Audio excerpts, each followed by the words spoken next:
अस्सलाम वालेकुम जी। सुबह सवेरे पाकिस्तान में बहुत खुशामदीद। मैं हूँ शफा यूसुफजई और मैं हूँ वैस मंगलवाला। मेरी तरफ से भी आप सबको अस्सलाम वालेकुम। खुदा का शुक्र है कि उसने हमें आज की सुबह देखना नसीब फरमाई। और आज की सुबह का आगाज़ करते हैं एक बहुत ही अहम वाक़या, एक बहुत ही तशवीशनाक वाक़या और एक ऐसा वाक़या जिसके ख़िलाफ़ पूरी दुनिया में एहतजाज जारी हैं। और वो वाक़या था ईद उल अज़हा के रोज़ स्वीडन में कुरान को जो नज़र आतिश किया गया।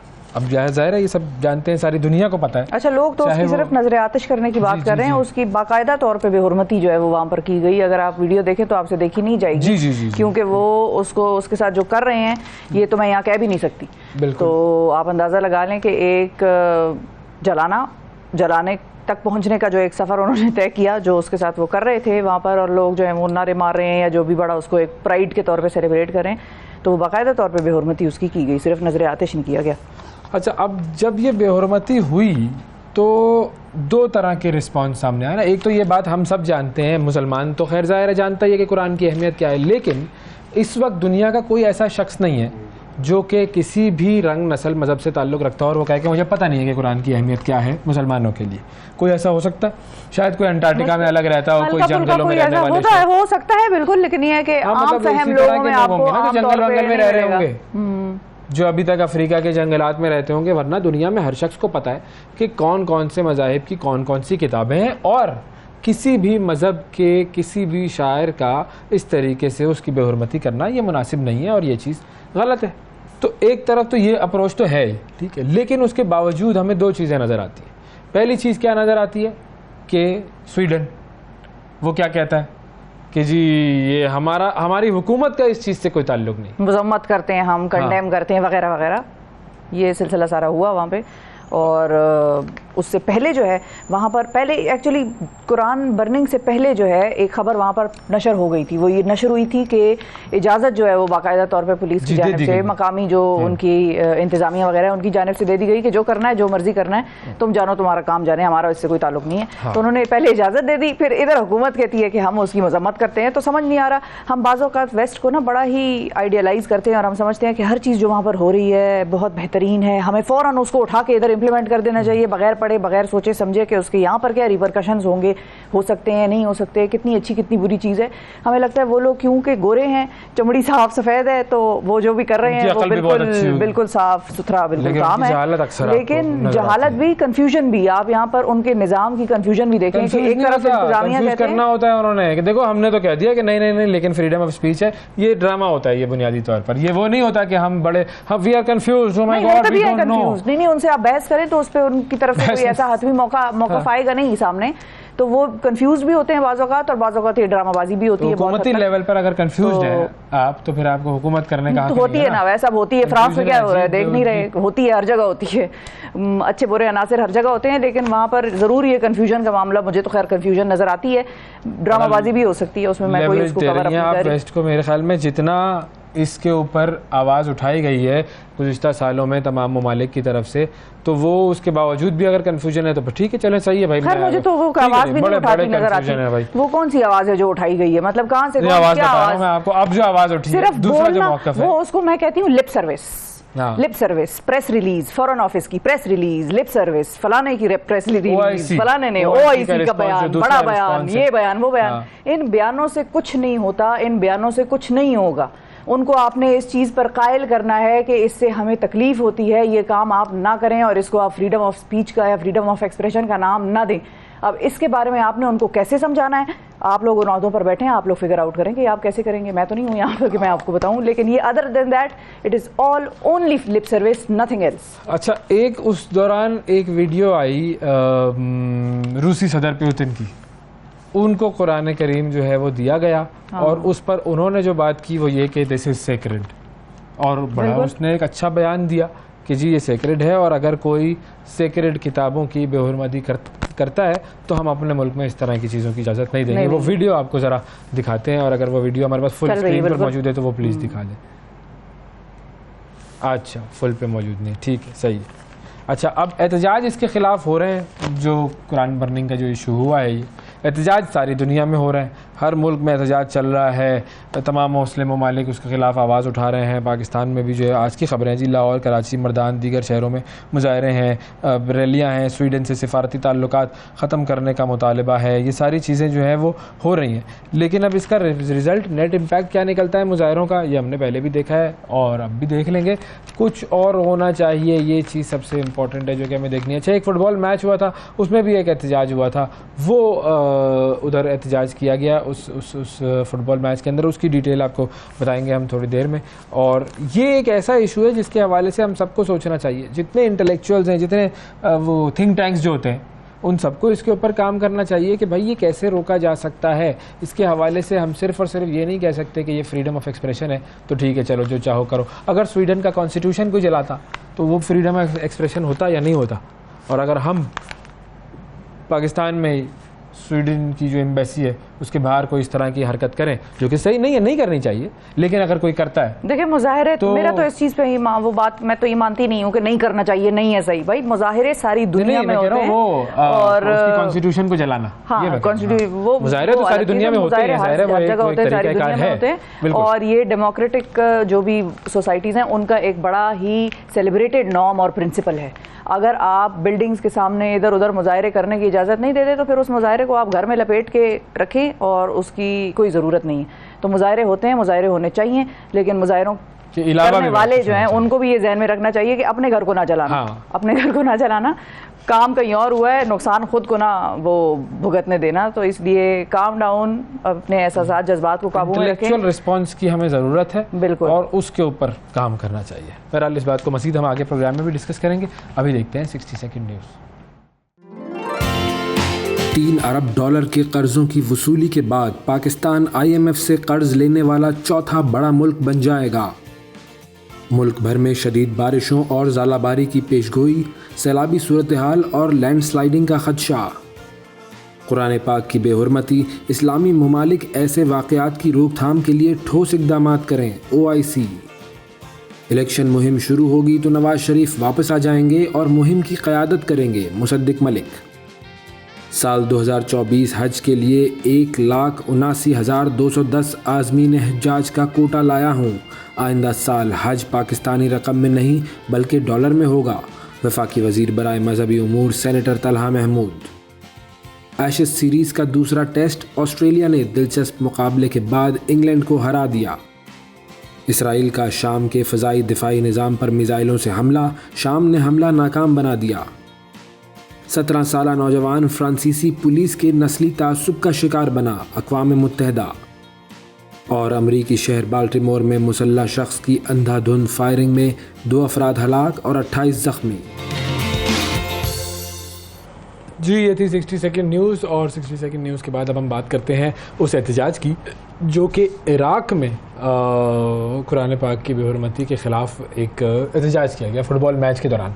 और ये एक ऐसा एहतजाज था कि जो कि बड़े यूनिक तरीके से किया गया। इराक़ में एक फ़ुटबॉल मैच हो रहा था और ये फ़ुटबॉल मैच जो है उसकी वीडियो सोशल मीडिया पर वायरल है। ये मैच था अल शर्ता और अल कासिम की 2 टीमें थीं, उन दोनों के दरमियान ये मैच हो रहा था। और दोनों टीमों के जो खिलाड़ी थे और रेफरी थे वो हाथों में कुरान उठाकर मैदान में आए और उन्होंने कुरान पाक को बोसा भी दिया और काफ़ी देर तक वो कुरान पाक को थाम कर उन्होंने दुनिया को बताया कि this is a sacred book और ये एक ऐसी किताब है कि जो कि हम सब के दिलों में बसती है और आप इस तरीके से इसकी बेहुरमती नहीं कर सकते। और ये एक मैसेज था जो कि उन्होंने पूरी दुनिया को दिया। ज़ाहिर है फ़ुटबॉल बहुत सारी जगहों पर देखा जाता है और चाहे ये वाली लीग या जो भी ये मैच है ये कम भी देखा गया हो, लेकिन इन्होंने इस एहतजाज की वजह से इस वीडियो को सारी दुनिया में फैला दिया। कमाल भाई, ये बड़ा ज़रूरी है कि हम इस तरीके से दुनिया को बताते रहें बार बार। हर इंसान की अपनी एक वो होती है ना, रीच होती है और मेरे हिसाब से हर एक का अपना एक अप्रोच भी होती है हर चीज़ की तरफ कि किस तरह से उन्होंने रिस्पॉन्ड करना है। मिसाल के तौर पे जो कतर में जो फुटबॉल फीफा हुआ, जी फीफा वर्ल्ड कप में कौन सी ऐसी चीज़ थी जो वेस्टर्नाइज थी या कौन सी ऐसी चीज़ थी जो कि उन्होंने ऐसी की हो जो उनके मज़हब के ख़िलाफ़ जा रही हो, या कौन सी ऐसी चीज़ थी जो उन्होंने की हो जिससे दुनिया को इस्लाम का पैगाम ना मिला हो। मतलब मुझे आप ये समझा दें कि कोई भी जो कौम होती है वो अपनी आइडेंटिटी कुछ तो रखती है ना, कुछ तो दुनिया को दिखाती है। तो वो आधे तीतर आधे बटेर जो हैं वो तो वैसे ही किसी खाते में नहीं आते, लेकिन इराक जैसी कौमें होती हैं या ये जो कतर जैसी कौमें होती हैं कि जो दुनिया को ये बताती है कि भाई this is what we believe in. हम दुनियावी चीज़ों में भी बिलीव करते हैं और हम अपने दीन में भी बिलीव करते हैं, और दीन को दुनिया के हिसाब से और दुनिया को दीन के हिसाब से दोनों का एक अमलगमेशन के तौर पे लेकर चलना जो है वो ज़्यादा आसानी पैदा कर देता है। तो दुनिया ने उनके डोर स्टेप पर जाकर उनके कवानीन, रूल्स एंड रेगुलेशंस के हिसाब से गेम खेली और पार्टिसिपेट किया उस इतने बड़े मेगा इवेंट में। बॉयकॉट वगैरह नहीं कर सकी दुनिया, क्यों? उसकी वजह ये भी है कि खैर वो इकोनॉमिक भी एक तरह से बड़े स्टेबल हैं, लेकिन रूल्स एंड रेगुलेशंस उन्होंने नहीं बुलाए सिर्फ इस वजह से कि भाई अब दुनिया आ रही है तो उनके साथ कैसे फिट इन होना है, अब दुनिया आ रही है तो उनको भाई शराब पीने पर पाबंदी लगा दें। तो ये काम नहीं किया और इसी पे दुनिया में सबसे ज़्यादा खबरें बनी, क्रिटिसिज्म भी बड़ा हुआ, लेकिन वो उन्होंने कोई उसकी परवाह नहीं रहेंगे लोग। हमारी भी एक बड़ी ज़बरदस्त जो है वो एक्टिविटी हुई है। वो क्या? कमाल एक्टिविटी ईद के मौके पर ऐसी एक्टिविटी हुई है। देखिए नाजरीन जानते हैं, जाहिर है कि जौक दर जौक लोग जो हैं वो छुट्टियां होती हैं और अगर ज़रा लंबा हॉलीडे हो जाए तो फिर तो नॉर्थ की तरफ निकलना एक तरह से फ़र्ज ही समझा जाता है। अब हुआ ये है कि ईद उल अज़हा के मौके बगैर ईद मुकम्मल नहीं होगी। हाँ ये भी है, लेकिन हमारे इंतज़ामात भी कुछ इस किस्म के हैं। हमारे यहाँ टीवी स्क्रीन्स पर मैं हमेशा ये चीज़ कहती हूँ कि जब इस किस्म के इवेंट्स हो रहे हो तो टीवी स्क्रीन्स पर एक ख़ास किस्म की ट्रैफिक की, जिसको कहते हैं ना कि न्यूज़, वो हर वक्त चल रही हो, एक पट्टी चल रही हो, नियॉन साइंस लगे हों सड़कों पर। हुआ ये है कि 50,000 से ज़ायद गाड़ियाँ जो हैं वो मरी में दाखिल हो गई ईद के मौके पर, और इनमें से 38,000 तो वापस ही चली गई। ज़ाहिर है वो अंदर नहीं घुस सकती होंगी, रास्ते बंद, सड़कें ब्लॉक, लेकिन बाकी जो 12,000 से ज़ायद गाड़ियाँ थीं वो ट्रैफिक जैम में फंस गईं और सैयाह रास्ते की तलाश में ही भटकते रह गए। तो इसी तरह सड़कों पर उनकी दर बदर ईद जो है वो गुजरी, और पुलिस और इंतज़ामिया के दावों की तरह इनके तमाम तर इंतजामात भी धरे के धरे रह गए। लेकिन ये चीज़ हमें जहन में रखनी है कि उस शहर की एक कैपेसिटी है और इंतजामिया की भी एक कैपेसिटी है। हैविंग सेड दैट, और ना ही वो 50,000 गाड़ियों को अकोमोडेट कर सकता है। 4 तो उनकी सड़कें हैं, 50,000 में 38,000 तो वापस चले गए, तो वो तो चलो ठीक हो गया ना उनके साथ कि वो गए, 12,000 है वो भी निकल गए। अब जिन्होंने घूम फिर के अपना जो है वो एंजॉयमेंट करके निकल गए, उनके वो तो लकी रहे। जो 12,000, ये नहीं पता एक्चुअली कि वो घूम फिर कर निकल गए या उनको पीछे से टोल से वापस कर दिया गया। नहीं ऐसा कैसे हो सकता है? टोल से ये जो भाई घूमे फिरे होंगे और फिर गए होंगे। 50,000 की कैपेसिटी वैसे है नहीं उस शहर की, तो एक वक्त में थोड़ी गई होंगी, अचानक से सारी एक साथ पहुंच गई। भाई वो टोटल बेसिकली उन्होंने काउंट दिया है कि 50,000 टोटल गाड़ियां दाखिल हुई 3 दिनों में। ये नहीं है कि एक वक्त में 50,000 आ गई थी, ऐसा नहीं हुआ है। 3 दिन में जो टोटल काउंट थी वो 50,000 की थी और घूम फिर के लोग वापस भी गए। लेकिन जो 12,000 थी बस वो तो फंस गई उनके साथ जो है वो इंतहा हो गई। इससे पहले आपको ये याद होगा कि यहाँ पर सर्दियों में लोग जम गए थे गाड़ियों में। जी बिल्कुल, तो ये भी आपको याद होगा। तो ये जो सारा सिलसिला है, ये इंतजामिया को पहले ये भी चाहिए कि बाहर से रोक दें उनको, अंदर घुसने ना दें। टीवी पर चल रही हो खबर कि जाके जो लाहौर से या पेशावर से या दूसरे शहरों से आ रहा है, इस्लामाबाद वाला तो फिर 40 मिनट की ड्राइव है ना, वापस आ जाएगा, या जा रहा है तो देख के चला जाएगा। जो दूर से आ रहे हैं वो उनका फिर कोशिश होती है, बच्चों को लेके आए हैं, अब बेगम नाराज हो जाएगी या जो भी है, तो घुसो, अंदर घुसो। तो सड़क पे नियॉन साइंस लगे होने चाहिए, दूर से लगे होने चाहिए, वो बताएं भाई कि इतनी गाड़ी दाखिल हो गई है, enter at your own risk, इस किस्म की चीजें लिख दें। नाजरीन, चेयरमैन पेमरा और मेयर मरी और टीवी पे देखिए, मैं आपको बताऊं, ये डेवलप्ड कंट्रीज में जहां पर इस किस्म की चीजें होती हैं वहां पर टीवी पे ये नशर हो रहा होता है। मीडिया तो हम डेवलप्ड ही कहलाएंगे ना, इतनी डेवलप्ड हमारी मीडिया इंडस्ट्री है, इसमें किसी किस्म का कहत मौजूद नहीं है सिवाय दिमागी और इंटेलेक्चुअल रिजाल। नहीं तो हम दो है ना, बल्कि एक ही समझ ले चले। मैं कहाँ अपने आप को इस खाते में लाऊं आप। और क्या, तो टीवी पे बाकायदा तौर पे पट्टियां चल रही होती हैं। पहले भी होता था ये, पहले भी मौसम खराब है भाई, सड़क बंद कर दी है, नारायण कागान की तरफ लोग ना जाएं, ये पहले बड़ा फ्रीक्वेंटली हम देखते थे। वक्त के साथ साथ हम बस पीछे की तरफ रिवर्स गियर लगाया हुआ है हमने, बताया। अरे आगे की तरफ रिवर्स गियर भी लगाया है, सॉरी आगे की तरफ फॉरवर्ड गियर भी लगाया है। कौन सा वाला? मैं आपको बता, आप क्या, आप लोगों को कुछ पता ही नहीं है ना। अच्छा। ये बातें करवा लो, बस नियॉन साइन जलवा लो, मरी में लोगों को ना भेजो, अजीब अजीब बातें। मैसेज अलर्ट कोई ऐसी एक हो कि आप मैसेज करके पूछ लें कि भाई, तो वहां से आपको एक बाकायदा, जिस तरह महकमा मौसमियात की आ जाते हैं आपको अलर्ट। मेरी जिंदगी का रूल है नहीं जाना, ऐसी छुट्टियों में नहीं जाना, बस ये अपना रूल बना लेना। ये मैसेज करो, पूछूं, ये नहीं होता। अब भाई खत्म करो कहानी यार, आप सबको पता है कि ये मसला होता है। अब इस चीज और मरी में तो बहुत ज्यादा, थोड़ी अकल का इस्तेमाल करें ना। मरी में बहुत ज्यादा होता है, मरी में तो अक्सर ये औकात होते हैं। लेकिन जो मैं बात कर रहा था कि हमने फॉरवर्ड गियर लगाया है, वो आप जबरदस्त लगाया है। वो हमने टैक्सों के हवाले से नया फॉरवर्ड गियर लगाया है, जबरदस्त किस्म का। टैक्सों का जो ताज़ा बोझ है उस पर अगर आप नज़र डालेंगे तो आपका दिल दहल जाएगा। 6 से 12 लाख रुपए सालाना जो आमदनी है वो आहिस्ता आहिस्ता बताना, दिल धड़कता है, अच्छा, तेज हो जाता 6 से 12 लाख आमदनी जिनकी है सालाना, उन पर 2.5% टैक्स ऐड कर दिया गया है। अच्छा, सुपर टैक्स वाली कहानी तो नहीं है? सुपर टैक्स नहीं, सुपर टैक्स तो अलग है ना। अच्छा, ओके। उस पे ये तो अभी मैं गरीबों की बात बता रहा हूँ। Okay okay. सुपर टैक्स है मुझ जैसे लोगों के लिए। अच्छा, ये कौन सा फीसद? ये है 2.5% टैक्स ओके, एक्स्ट्रा ऐड किया गया है 6 से 12 लाख रुपए साल की जो आमदनी है उन लोगों पर। सुपर टैक्स आया है मुझ जैसे लोगों पर जिनकी आमदनी 50 करोड़ से ज्यादा है साल की। हाँ बिल्कुल। उसकी वजह से मैं टेंशन में हूँ बहुत। अच्छा, 10% एक्स्ट्रा टैक्स लग गया अब सुपर, अब मैं कहाँ से 50 करोड़ नहीं तो ये जो 2.5% है ये अलग है ना, ये नया टैक्स आया, ये इनकम टैक्स के अलावा है। जी जी जी, ये आउटगोइंग टैक्स है। ये अलग, ये क्या बात हुई? ये अभी आपको सब पता चलेगा। 6 से 12 लाख रुपए सालाना आमदनी वाले अफराद पर 2.5% टैक्स लगाया है। 12 से 24 लाख तक की जो आमदनी है उनको सालाना 15,000 रुपये फिक्स टैक्स देना होगा। 24 लाख से 36 लाख वाले अफराद न सिर्फ 22% इनकम टैक्स अदा करेंगे बल्कि उन्हें 1,65,000 रुपये का फिक्स टैक्स भी देना होगा। बेड़ा गर्क, तबाही हो गई। ये तो आवाम बेचारी टैक्स तो देना।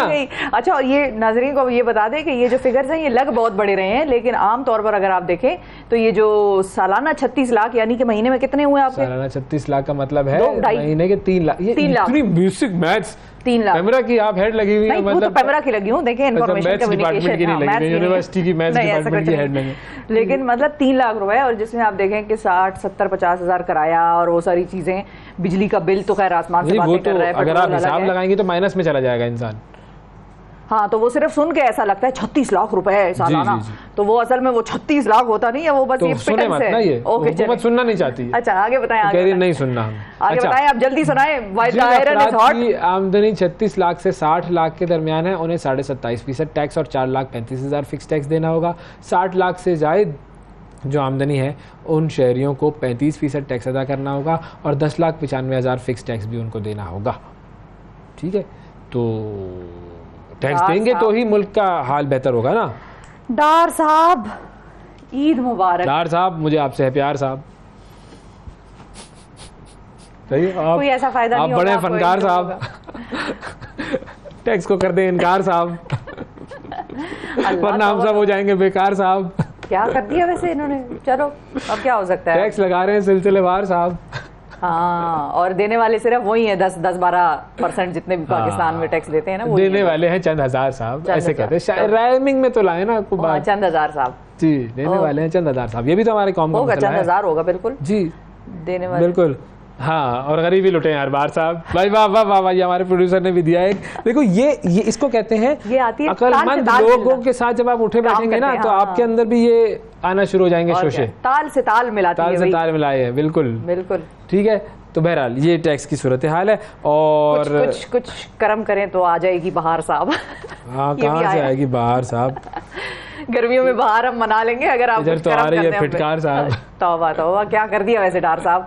एनीवे, आगे बढ़ते हैं और अगली खबर आपको लेकर चलते हैं। क्या है भाई हमारे पास? सुनाते हैं आपको जरा जानकार साहब, हटाएं ये जानकार सुनाते हैं आपको जरा सी। आलम लोहार साहब का जो चिमटा, बेसिकली उन्होंने चिमटे को म्यूज़िक इंस्ट्रूमेंट के तौर पर रोशनास करवाया दुनिया में, और मौसीकी के शहंशाह आलम लोहार साहब, उन्हें अपने मद्दाहों से बिछड़े हुए 44 बरस गुजर गए हैं।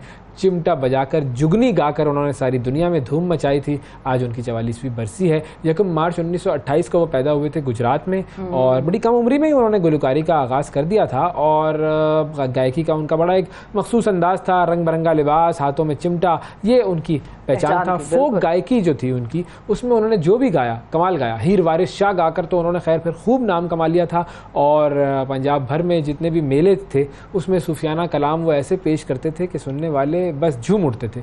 और उनका चिमटा जो था वो आज उनकी जो लेगेसी है वो आरिफ लोहार साहब जो उनके बेटे हैं वो कंटिन्यू कर रहे हैं। अब तो है आरिफ लोहार साहब के भी बेटे छोटे, जी वो भी कमाल, चिमटा करके बजा के, और उन्होंने भी दादा की जो लेगेसी है उसको वो कर दिया है।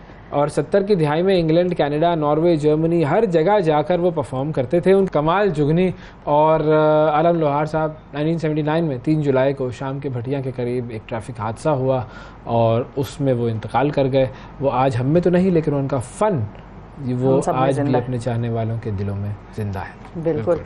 तो आलम लोहार साहब की आज बरसी मनाई जा रही है। अच्छा, एक और खबर आपको मैं आपसे एक सवाल पूछ लूँ अगर? हाँ बताएं बताएं। ठीक है, कि ये क्या हुआ, ये सही हुआ या गलत हुआ, आपसे ज़रा मैं पूछना चाहता हूँ। ठीक है, ये एक वीडियो दिखाएंगे हम आपको कि आउट हुआ है या नहीं हुआ है, आप बताएंगी। मैं तो आप तो भाई पैमरा चीफ, मरी की एडमिनिस्ट्रेटर, मुल्क की अकलमंद तरीन खातून वगैरह वगैरह हैं, तो आपसे पूछना चाहेंगे लेकिन क्रिकेट की अंपायर तो नहीं हूँ ना, वो तो न्यूट्रल अंपायर होना होता है वैसे भी। हाँ तो न्यूट्रल रहे ना, आपका तो आपकी टीम खेल रही है उसके अंदर कोई, ठीक है, ओके, इंग्लैंड और ऑस्ट्रेलिया का मैच हो रहा है और सही है, ऐसे सीरीज चल रही है। दिखाएं भाई, वीडियो दिखाएं जी। ठीक है, वीडियो दिखाते हैं और फिर बात करते हैं इसमें कि हुआ। ठीक है, ये देखें, ये बेसिकली ये आप देखें कि इसमें हुआ है कि गेंद करवाई, हाँ, ओवर खत्म हुआ, वो पीछे निकल गई है, वो बेचारा बंदा जो था वो बाहर निकला है क्रीज से, और विकेट कीपर ने बॉल मार दी कहाँ पर, विकेटों पर, और आउट हो गया वो। हाँ, तो ये तो फेयर गेम ना हुई। क्यों फेयर गेम नहीं हुई, कैसे, थोड़ा मुझे आप प्लीज एक्सप्लेन। वो तो शॉट उसने खेला, वो शॉट उससे खेला नहीं गया ना, तो बॉल पीछे चली गई, तो ये वो जो बॉल थी वो समाप्त हो गई, उस बॉल की कहानी समाप्त हो गई। हाँ, अच्छा, तो उसके बाद वो अपना टहलता क्रीज से निकल आया। हाँ, ये थोड़ी कि अब मतलब वो क्रीज से पाँव बाहर ही ना निकाले पूरा मैच। क्रीज से पाँव बाहर निकालने पर अगर आप विकेट कीपर करता है उसको आउट, तो आउट हो जाता है ना, टेक्निकली आउट है। लेकिन वो कौन से औकात होते हैं जिसमें वो क्रीज से बाहर निकाल सकता है गेंद, मतलब वो औकात किसी भी टाइम नहीं हो सकते, वो औकात उस वक्त हो सकते हैं जब अंपायर कह दे कि ओवर खत्म हो चुका है। ठीक है, ये देखिएगा आप जरा, आप इसकी जरा लॉन्ग आपने शॉट, क्योंकि मैं अक्सर कभी मैंने ये देखा है कि वो ये देखिए, ये बाहर निकला बंदा, बाहर निकला, पीछे से गेंद आकर जो है वो उसको। ठीक है, अब होता क्या है कि अब ये देखें, आप इधर देखेंगे, आप ये भाई चलो निकल गई बॉल, ठीक है, और ये आ गया बाहर। हो गया, अब ये बाहर आएगा, चलो भाई कहानी मुक गई। अब ये बाहर आ गया, बाहर आके क्या करने गया था, सामने वाले से बातचीत करने गया था, ओवर खत्म होता है ना, तो ये ओवर अभी खत्म हो गया, ये ओवर खत्म हो गया था, तो हो गया था। अब ये समझा कि ओवर खत्म होने की कॉल हो गई है, ओके, और उसने पीछे विकेट कीपर ने कर दिया उसको आउट, तो ये एक बड़ी कंट्रोवर्सी बन गई है। अच्छा, ये बेयरस्टो, बेसिकली जॉनी बेयरस्टो जो है, ये रन आउट इन्होंने किया, और लंच से पहले जो है बेयरस्टो के खिलाफ ऑस्ट्रेलिया खिलाड़ी जो थे उन्होंने रन आउट की अपील की थी, थर्ड अंपायर को भेजा, थर्ड अंपायर ने उनको रन आउट तो दे दिया, फैसला बड़ा कानून के मुताबिक था ये, लेकिन स्पोर्ट्समैन स्पिरिट नहीं थी यहाँ पर। वो क्यों जी, कुछ बातें सुनाता गया, बरतानवी तमाशा नहीं, तो भाई अब वो बंदा है वो कंफ्यूज, जरा सा वो क्या कह लें, आगे निकल गया और वो सही समझ रहा था कि ओवर खत्म हो गया है, तो आप उसको आउट करेंगे तो ये स्पोर्ट्समैन स्पिरिट तन ना हुई ना। हाँ बिल्कुल बिल्कुल, देखें आपने पीछे से कमर पे छुरा घूंपा, जी कमर पे छुरा, पीठ में छुरा घूंपा। उसके बाद बरतानवी तमाशाई जो थे सारे इंग्लैंड वाले जो थे वो ऑस्ट्रेलियाई खिलाड़ियों के खिलाफ नारेबाजी करते रहे, फिर उसके बाद एमसीसी के जो मेंबरान थे उन्होंने भी लॉन्ग रूम में ऑस्ट्रेलियाई खिलाड़ियों के खिलाफ नारेबाजी वगैरह की, और उसके बाद ऑस्ट्रेलियाई खिलाड़ियों ने जो है वो फिर उससे एमसीसी वालों ने जो है वो माफ़ी भी मांगी है, लेकिन अब ये कंट्रोवर्सी सी खड़ी हो गई कि भाई स्पोर्ट्समैन स्पिरिट जरूरी है। हाँ बिल्कुल, मैं और अवैस नाजरीन इसमें एक ही पेज पे है, बिल्कुल आई रियलाइज स्पोर्ट्समैन स्पिरिट होनी चाहिए भाई। अब वो समझ रहा है कि ओवर खत्म हो गया, तो आपने ऐसी जीत का क्या फायदा जो आप इस तरह से जीते, फाउल करके। हाँ, फाउल करके जीतना नहीं चाहिए। तो इसको वो फाउल उन्होंने डिक्लेयर वैसे किया अभी तक या नहीं किया? फिलहाल तो नहीं किया, टेक्निकली आउट है। हाँ टेक्निकली आउट, लेकिन ये कि स्पिरिट ऑफ द गेम, हाँ बिल्कुल, ये मुतासिर हुई है। ठीक है, बिल्कुल, तो अब स्पिरिट ऑफ द गेम, धोखेबाजी से आपने ना विकेट हथियाई है। हाँ, मतलब कुछ धोखेबाजी कह रहे हैं, कुछ कह रहे हैं, कंफ्यूजन है इसमें, कंफ्यूजन है, बिल्कुल कंफ्यूजन है। चलें, हम कंफ्यूज नहीं actually both the teams were not on the same page actually, इधर दोनों को पता नहीं था कि अभी कौन सा वाला मौका है और कौन सा वाला मोमेंट है, क्या ये आउट होने और करने वाला मोमेंट है, कुछ भी किया जा सकता है। उन्होंने ये साबित किया ऑस्ट्रेलिया वालों ने, जो कि गलत था। Australia no, sorry, this is not on. सुबह सवेरे पाकिस्तान, सुबह सवेरे पाकिस्तान।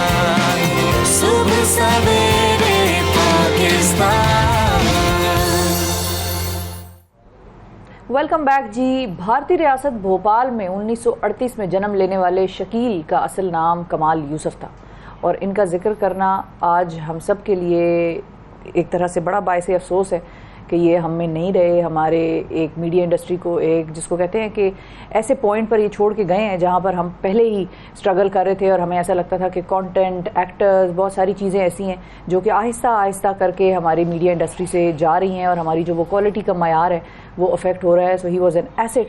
इनके अहल खाना ने 1952 में जो रख्त सफ़र बांधा और पाकिस्तान ये लोग आ गए, और शकील साहब ने अदाकारी के शोबे में थिएटर से काम का आगाज़ किया और फिर आगे बढ़ते गए, और उसके बाद तो फिर शकील साहब ने फ़िल्मी करियर का आगाज़ भी किया। 1966 में फ़िल्म होनहार से उन्होंने अपने फ़िल्मी सफ़र का आगाज़ किया और उन्होंने अपना फ़िल्मी नाम शकील मुंतखब किया और आखिरी सांस तक इसी नाम से वो पहचाने गए। बहुत सारे लोगों को उनका असली नाम अब भी नहीं पता।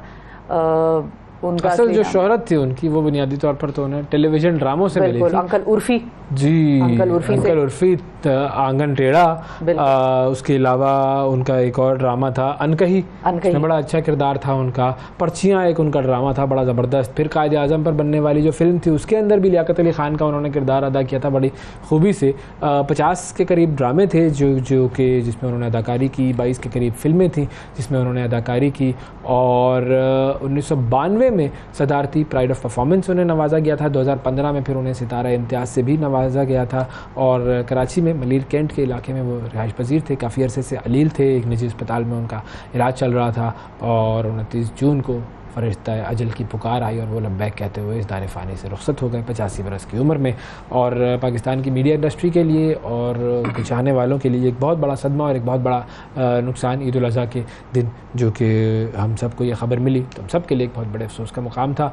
अच्छा, जब हम बात करते हैं पाकिस्तान में एक्टर्स की तो बहुत सारे ऐसे एक्टर्स थे जिनके बारे में जब जिनका हम काम देखते हैं तो हमें लगता है कि ये एफर्टलेस एक्टिंग करते हैं, इतनी ज़बरदस्त एक्टिंग करते हैं, लगता नहीं है कि ये एक्टिंग के लिए उनके अंदर से बॉर्न परफॉर्मेंसेस जो होती है ना, जैसे शफी मोहम्मद साहब थे जिनके बारे में मैं हमेशा कहता हूँ कि जी एक कमाल एक्टर, कवि साहब कमाल एक्टर, उनका एक एक एक्सप्रेशन जानदार। बिल्कुल वैसे ही शकील साहब जो है उनका भी एक मकाम था एक्टिंग में कि उनके जो किरदार थे वो याद भी हैं हमें, और उनकी एक्टिंग को आज आप जब भी देखेंगे आपको बहुत कुछ सीखने को मिलेगा, ख़ासतौर पर जो एक्टिंग की फील्ड से वाबस्ता लोग। बिल्कुल, और अब एक्टिंग की फील्ड से वाबस्ता, डायरेक्शन की फील्ड से वाबस्ता, प्रोडक्शन की फील्ड से वाबस्ता एक और पाकिस्तान के मायानाज़ अदाकार और हिदायतकार हमारे साथ मौजूद हैं और शकील साहब को कुछ याद करेंगे, इनसे उनके हवाले से कुछ बातें सुनेंगे कि किस तरह की वो शख्सियत थे और इनके साथ जब भी काम हुआ तो कैसे हुआ उनका।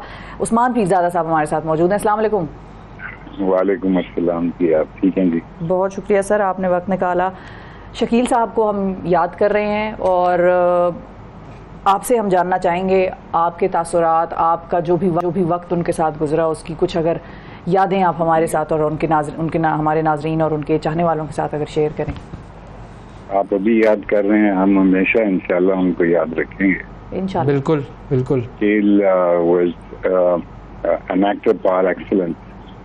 उनकी अदायगी, उनका ठहराव, और as an actor I am talking right now, बिल्कुल, and he was one of the most brilliant actors that we had. Unfortunately ये तमाम उम्दा लोग जिनके अभी आप नाम ले रहे हैं ये सब आहिस्ता आहिस्ता इस दुनिया से चले गए। So, but they have left behind the legacy. ये गए नहीं कहीं पे, ये मौजूद हैं और ये हमेशा रहेंगे जब तक स्क्रीन जो है वो lit up होगी, तब तक ये लोग रहेंगे। So Shakil was as a human being, I've known him for last 50 years. 50 साल के अरसे में मैंने कभी भी शकील को कोई गंदा लफ्ज या कोई गाली या कोई किसी को हेट्रेड की बात सुनी ही नहीं उनकी जुबान से। कभी गुस्सा भी आए उनको तो मुझे याद है कि एक दफा किसी बात पे वो बड़े नाराज थे किसी से और बड़े ही तहम्मुल से और बड़ी ही मोहब्बत से उसका जिक्र कर रहे थे।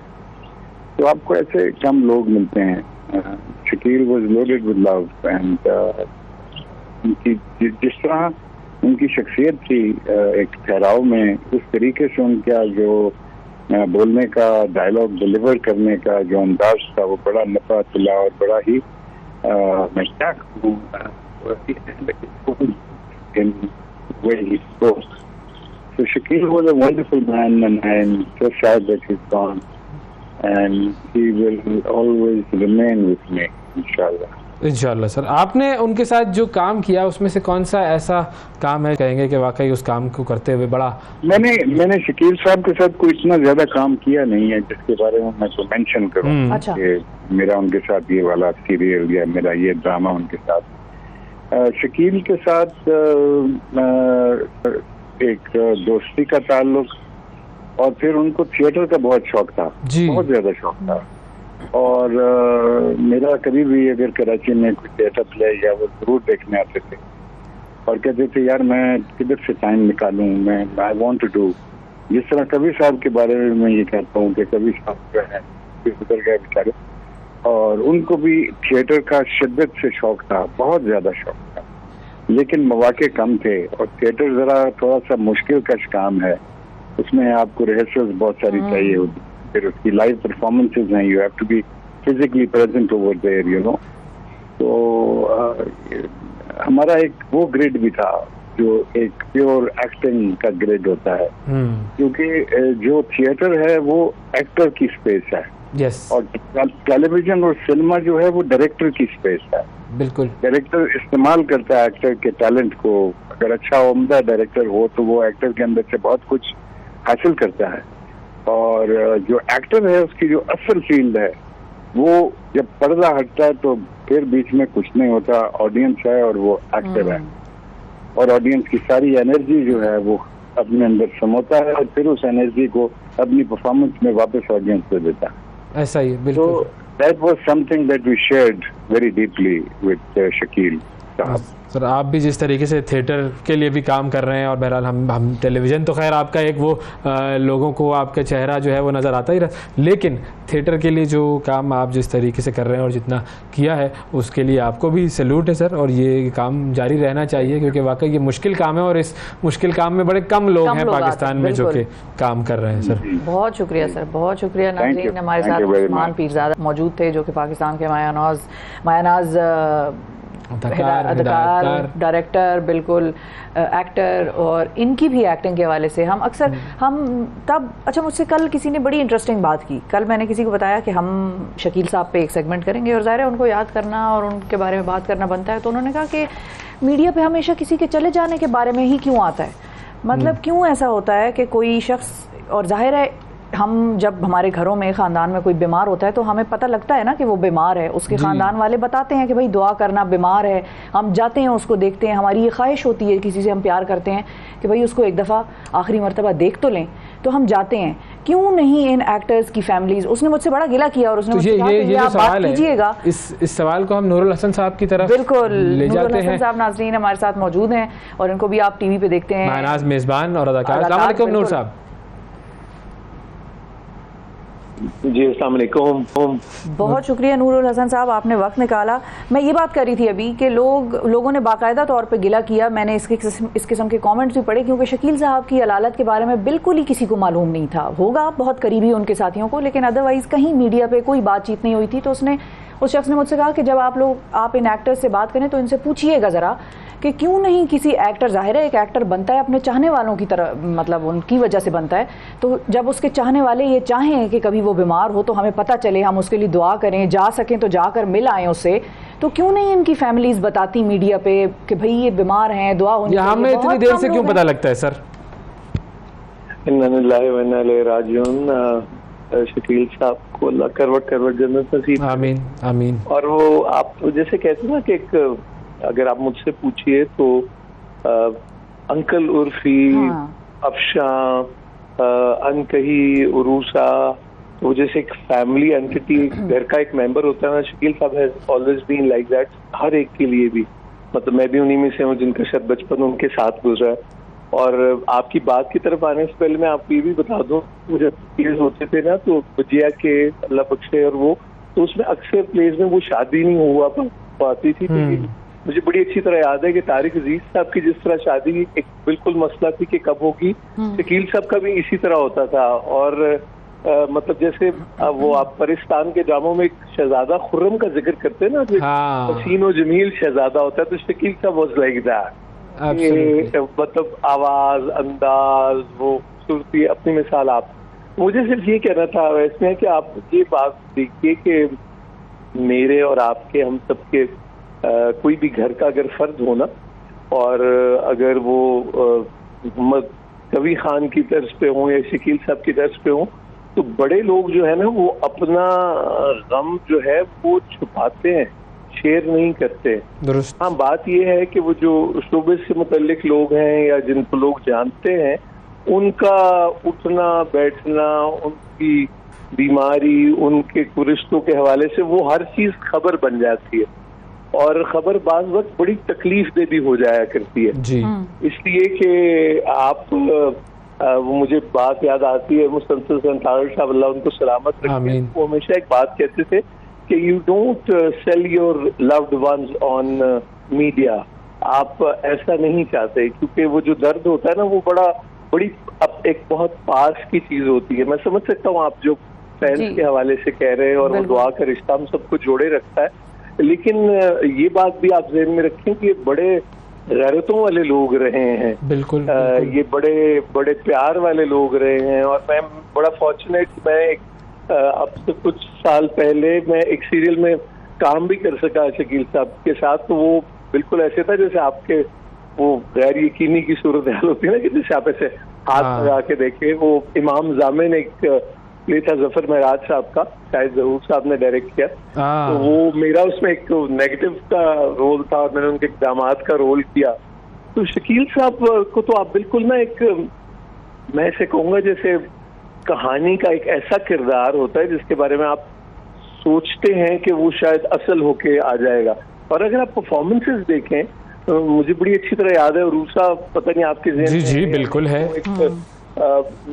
मशाल एक फिल्म दिलीप साहब की आई थी, और फिर एक सीन उसमें रूसा में था जिसमें वो रोकते हैं गजाला कैफी का, वो बीमार है, और वो देखने से रखती है वो परफॉर्मेंस ताल्लुक। आंगन टेढ़ा आप देखें, जी बिल्कुल, आंगन टेढ़ा, बिल्कुल। फॉर एनी स्टूडेंट के आप देखें कि ऐसा कंफर्ट, ऐसा ईज कि आपको अदाकारी का कहीं गुमान ही नहीं होता। आपको ऐसे लगता है कि तो और कितनी भरपूर जिंदगी, व्हाट अ ग्रेट करियर। बिल्कुल। मतलब ये लोग इतनी बड़ी मिसाल है हम सब के लिए कि आपका क्या कंट्रीब्यूशन जिंदगी में होता है। और मैं आपको एक और बात भी यहाँ बताता जी जी। चलूं कि लब्बैक एक ड्रामा था जो ब्लैक एंड व्हाइट में, एक मोहब्बत 100 अफसाने में डॉक्टर अनवर सज्जाद और उस जमाने में शायद खालिद शहीद भट्ट साहब ने किया था। तो वो अनवर साहब ने जब वो रीडू किया तो अनवर सज्जाद साहब का वो रोल शकील साहब ने किया, जो एक मौलवी का रोल था जो बहुत पढ़ा लिखा भी है, जिसको पर्शियन पे अंग्रेजी पे अबूर भी है। और उसी के दौरान में 90s में कहीं दिल की तकलीफ पहली बार शकील साहब को उस परफॉर्मेंस के दौरान हुई। और मैंने जब उनसे उससे मेरे बड़े सवाल थे मेरी बात, तो वो हमेशा उनकी आंखों में आंसू आ जाते थे, और वो कहते थे कि वो जब प्ले उन्होंने किया और इशफाक साहब ने उनको फोन किया तो ही वाज लिटरली क्राइंग कि उन्होंने जब इतनी तारीफ की, तो वो कहते थे वो मेरी जिंदगी का असासा है, किसी भी अवार्ड और प्राइड परफॉर्मेंस से ज्यादा, उससे ज्यादा। तो इतने दिल के साथ एक काम करे वो बस इसी तरह होता है। लेकिन मैं एक बात जरूर कहूंगा, जैसे आप अभी ये छेड़ रहे थे कि हमारे घर में भी वैसे जब किसी प्यारे का या किसी का कुछ ऐसा मसला होता है ना, तो आपका ये दिल चाहता है कि वो आपके पास में ही रहे। जी हाँ। क्योंकि मैं ये लफ्ज एक बुरा सा शायद लगे और अच्छा ना लगे, जब कुछ चीजों का तमाशा बनने लग जाता है ना, हाँ वो फिर मायूब हो जाती है बात। यानी आप यकीन कीजिए कि बाज वक्त तो हमें ये भी नहीं एहसास होता कि ये जो मिजाज कुर्सी है शायद हम उसका भी शायद सही तरीका नहीं जानते। जी हाँ बिल्कुल, हम तकलीफ का बायस बन जाते हैं, लेकिन हाँ वो कुछ आधार का बायस हो जाता है। तो उनके लवाहिकीन को, भाभी को, बच्चियों को अल्लाह ताला सब्र दे। और ये हमारा ही लॉस और जाना सबको है, लेकिन अल्लाह करे कि इतनी ही भरपूर और इतनी ही ईमानदारी पर मबनी जिंदगी हर एक के करियर में हो कि आज आप जैसे आप उन्हें याद कर रहे हैं, और जैसे उस्मान साहब ने कहा कि हम हमेशा उन्हें याद करें। बिल्कुल। और उनका काम यकीनन संगे मील है। और आप लोग बहुत फॉर्चुनेट हैं, 92 का आप दोनों का शुक्रिया। और ये बात हमेशा याद रखनी चाहिए कि आप बड़े लोगों को जब याद रखते हैं तो ये इससे आप बड़े होते हैं। दुरुस्त, बिल्कुल, आपको आपके लिए ये एक अच्छी चीज है। हम तो खैर उनके क्या कदमों के बराबर भी नहीं, जो काम उन्होंने किया है वाकई वो जिसको आप कहते हैं ना, जो काम किया ईमानदारी से किया, और वो ईमानदारी उनके काम में नजर आती है। और जिस ड्रामे का आपने जिक्र किया अशफाक अहमद साहब के लब्बैक लब्बैक, वो यूट्यूब पे अवेलेबल है, लोगों से मैं कहूँगा जरा जाकर देखें, और फिर उसके बाद उन्हें अंदाजा होगा। और वो आपको अंदाजा होगा कि वो कितना इंटेंस उन्होंने कितना करके वो किया। और आप यकीन करें कि अगर हम 80s की वो बात करते चले जाएं तो मुझे बड़ी अच्छी तरह याद है कि अगर अफशा, उरूसा, अंकल उर्फी, यानी जब तक वो चलना था कि वो शादी होगी या नहीं और होगी नहीं, वो बिल्कुल एक मसला था, और पूरी वो कौम जो है वो उसकी तरफ मतवज्जे होती थी। तो क्या बड़े लोग हैं, क्या कमिटमेंट वाले लोग हैं, कितने ईमानदारी से काम करने वाले लोग हैं। और मुझे यकीन है कि बिल्कुल इसी तरह मैं अगर इमेजिन करूं तो मुझे लगता है कि शायद ऐसा ही होगा ना कि शकील साहब जब गए होंगे तो जनाब मोहम्मद कबीर खान साहब वहीं बैठे हुए बात कर रहे होंगे, इम्तियाज साहब, सुबानी भाई, यूनुस, काजी वाजिद साहब, बिल्कुल सब कई पास होंगे। और हमें शायद ये भी है कि हम भी जाएंगे तो ये हमें मिलेंगे इंशाल्लाह। बहुत शुक्रिया अदा करेंगे जी नूरुल्लाह साहब। आमीन आमीन आमीन। वाकई बड़ी बात की जो ईमानदारी से किया, और ऐसा ही होना चाहिए कि जो काम करें हम ईमानदारी के साथ ही करें, क्योंकि वो ईमानदारी फिर स्क्रीन पर नज़र आती है। बिल्कुल जी। एक और इशू की तरफ हमें जाना है, लेकिन उससे पहले एक छोटी सी स्टोरी है, उसकी तरफ हम ज़रा चले जाते हैं और फिर हम उसकी तरफ जाएंगे, क्योंकि हमें ब्रेक भी थोड़ी देर में लेना है। और ये स्टोरी ज़रा थोड़ी देर पहले हमने डिस्कस करनी थी तो वो रह गई, और वो स्टोरी जो है वो दुबई से ताल्लुक़ रखती है। ठीक है जी। अच्छा, दुबई में सिलसिला हुआ क्या है ये मैं ज़रा आपको बताऊं कि ईमानदारी से काम करने की जो बात मैं कर रहा था ना, वो किस तरीके से हमें नज़र आती है कि पुलिस जो है दुबई की, उसने एक सयाह की घड़ी ढूंढी है, और वो घड़ी जो है वो समुंदर में डूब गई थी। हाँ, बिल्कुल, पानी और वो उन्होंने समुंदर में डूबी हुई घड़ी ढूंढी है, और उसकी कीमत कितनी थी? 19 करोड़ 5 लाख पाकिस्तानी रुपए। अब ये घड़ी जब खोई थी तो दुबई के रिहायशी हैं हामिद फ़हाद अलमेरी साहब, अच्छा। उनकी ये घड़ी थी, और उन्होंने अपने दोस्तों के हमरा वो गए हुए थे समुंदर पर सैर वगैरह करने के लिए। तो जब वो सैर करने के लिए गए तो उनकी एक बड़ी बेहतरीन ये घड़ी थी, वो समुंदर में गिर गई। अब जब गिर गई तो जाहिर है महंगी घड़ी थी, एक हंगामा मच गया कि जनाब ये क्या हो गया, अब उसको किस तरीके से हम डील करें। तो बहरहाल मीडिया को फिर तफसीलात बताई। उन्होंने कहा कि जी बरतानिया से आए हुए उनके एक दोस्त ने समुंदर में गोता लगाया, और वो हाथ में घड़ी थी उनके, वो उस वक्त निकल गई। फिर पुलिस की मदद तलब की गई, दुबई की जो पुलिस थी, और वहाँ पर जब पुलिस आई तो फिर उसके बाद तमाम वो तफसीलात पुलिस ने ली गोताखोरों से, और उसके बाद वो अंदर गए, और उसके बाद वो आधे घंटे की मेहनत की उन्होंने, और वो लेकर आ गए। देखो कमाल, क्या बात है जी, ज़बरदस्त। अब आधी इस घड़ी को बेचें हाँ। और आधा करें सब। उन्होंने शुक्रिया अदा कर दिया है दुबई पुलिस। शुक्रिया नहीं खाली पीली अदा करना, आधा करें बस मामला, और दे दे आधा उसको। यार भाई उसने आपकी इतनी करोड़ों की चीज़ निकाली है जान पे खेल के अपने, तो आप भाई हैव सम हार्ट। हाँ। कोई बात नहीं, चले ठीक है जी। नाज़रीन, ये तो थी जी कुछ ख़बरें और शकील साहब के हवाले से भी, और बहुत सारी चीज़ें अभी प्रोग्राम में हमारे साथ मजीद हैं। हमने बात करनी है सेहत कार्ड के हवाले से भी बात करनी है। सेहत कार्ड के हवाले से बड़ी खबरें आ रही हैं, और वो खबरें ये हैं कि सेहत कार्ड की बहुत सारी सर्विसेज जो थी वो ख़त्म कर दी गई हैं। बिल्कुल, दिल की सर्विसेज खास तौर पे जो है मेरा ख्याल है उसमें कहा जा रहा है कि दिल के जो भी इलाज मुआलजे के मामलात हैं वो सेहत कार्ड अब कवर नहीं करेगा, तो फिर उसका क्या सिलसिला होगा? इसके अलावा कोई और चीज़ दी जा रही है, या बिल्कुल ही इस चीज़ को ख़त्म कर दिया गया है? कुछ अस्पतालों में होगा या सब में ख़त्म हो गया है?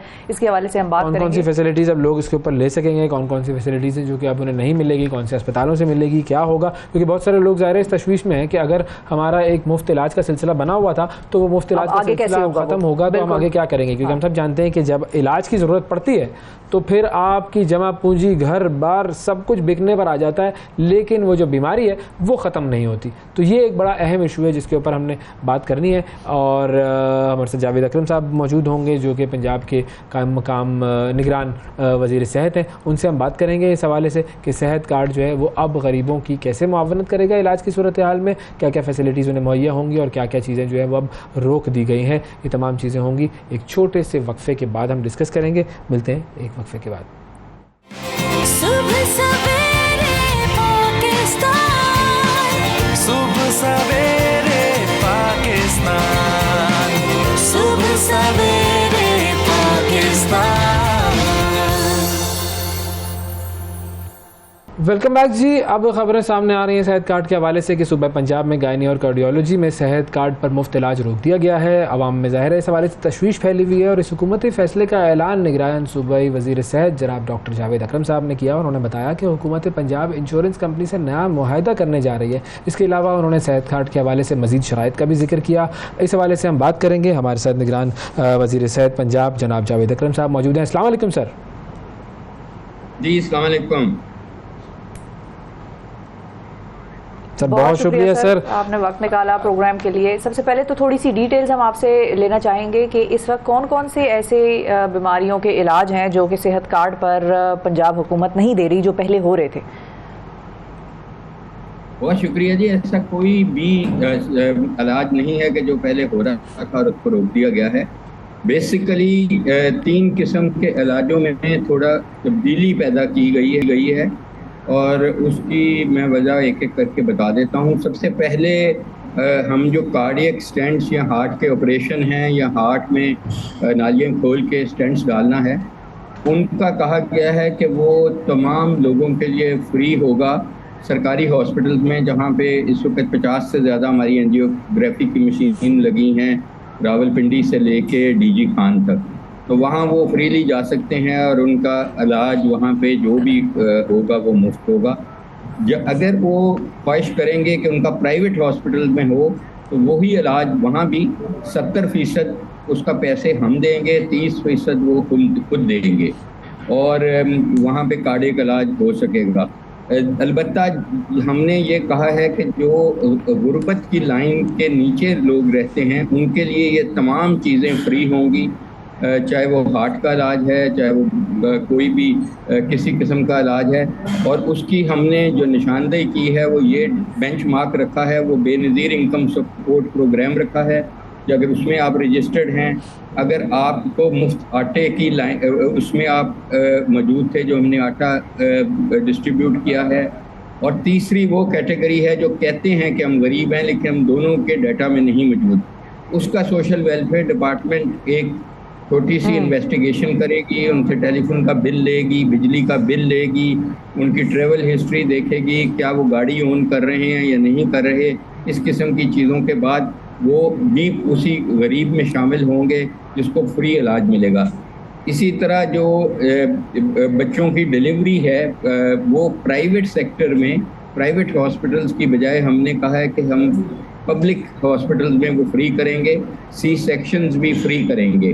तो बाकी जो इलाज हैं कैटरेक्ट्स के, हर्निया के, अपेंडिक्स के, जो बाकी 25 किस्म के इलाज हैं वो एज सच इंटैक्ट रहे हैं, क्योंकि ये दो चीज़ें हमारी तकरीबन 60 से 65% बजट ले जा रही थी, जो कि तकरीबन बनता है 1.25 लाख रुपया, तो 1.25 करोड़ रुपया एक घंटे का, और ये बन चुका था 140 अरब रुपया साल का।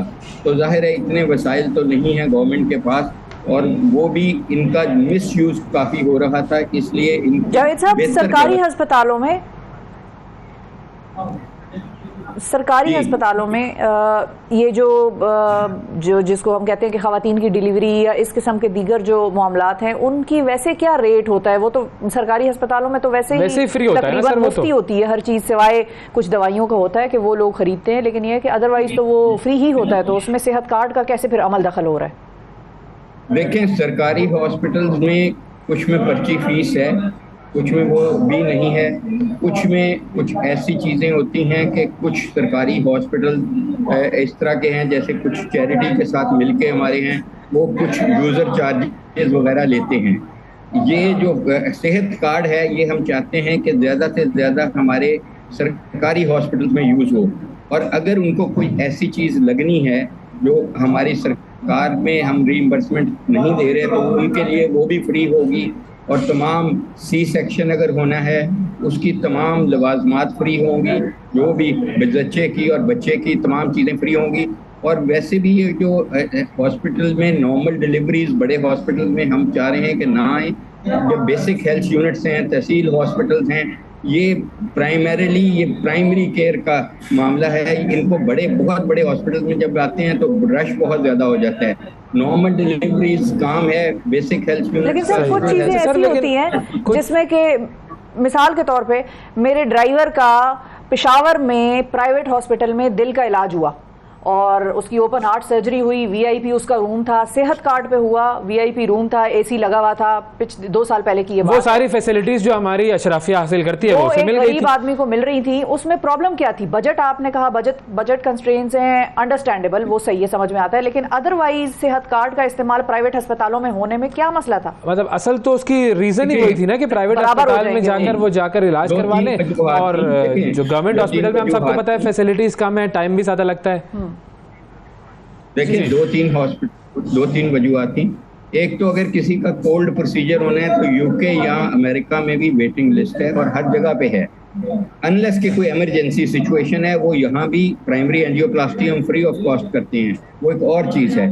और दूसरा, अगर कोई चाहता है कि वो उसका सारा कुछ प्राइवेट हॉस्पिटल में फ्री रहे, तो वो अपनी इंश्योरेंस, अगर वो पॉवर्टी लाइन में नहीं है, मैं हूँ या आप हैं या कोई आप अपने ड्राइवर के लिए करना चाहते हैं, तो 4,350 रुपये आप साल के दें, वो और उसकी फैमिली टोटल कवर्ड रहेगी एज सच। सिर्फ प्रीमियम वो खुद भर लें 4350।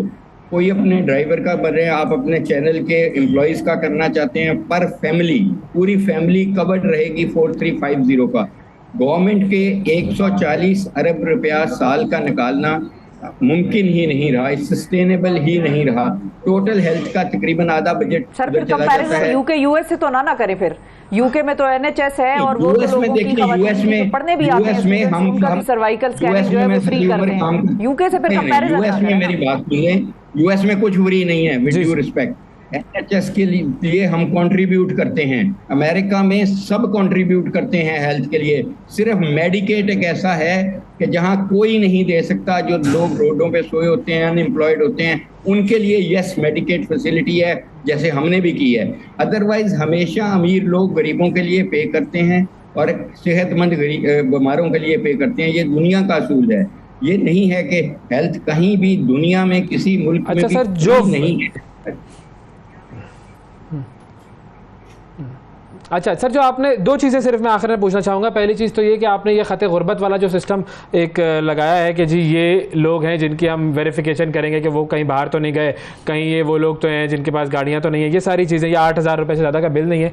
ये जो क्राइटेरिया है ये इंप्लीमेंट कैसे होगा? क्योंकि उसकी वजह ये है कि एक तो बेनज़ीर इनकम सपोर्ट प्रोग्राम है जिसके अंदर लोगों की लिस्ट है, बहुत सारे लोग ऐसे हैं कि जो कि उस लिस्ट में नाम शामिल नहीं है, लेकिन वो हैं उसी के आसपास। हम सब जानते हैं कि बिजली का बिल जो है वो हर 2 महीने बाद उसकी कीमतें बढ़ जाती हैं, तो बिजली का बिल तो वैसे ही बढ़ता रहेगा। आप कहेंगे किसी 9,000 किसी का बिल आ रहा है, उसको इलाज नहीं होगा, वो तो घर बेच देते हैं लोग अपना इलाज के चक्कर में। तो ये कैसे कैलकुलेट होगा कि ये शख्स एलिजिबल है और ये शख्स नहीं है?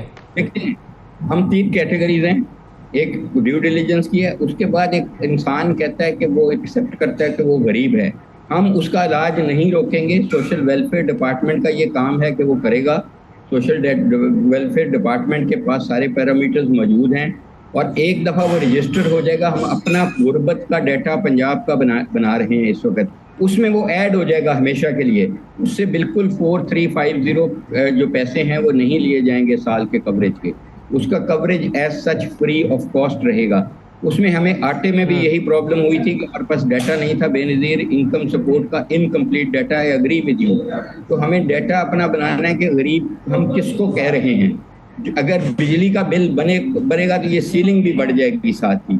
अगर इसी तरह जो हम रिवाइज करते रहेंगे, ये जाहिर है अगर कोई भी कहता है गुर्बत है, इसके लिए हमने 1.5 अरब रुपया रिजर्व फंड रखा है उन लोगों के लिए जो वाकई ही हम समझेंगे कि गरीब है और उनको 4350 पूरे साल का अपनी फैमिली के लिए नहीं दे सकते। हम उन्हें मजबूर बिल्कुल नहीं करेंगे। अभी हम बिल्कुल उनका पहले इलाज करेंगे, बाद में। अब ये सबके लिए नहीं है जी। देखिए, 4350। और दूसरी चीज ये कि बहुत सारे लोगों का ये भी एतराज है कि निगरान हुकुम जी जी जी फरमाइए सर।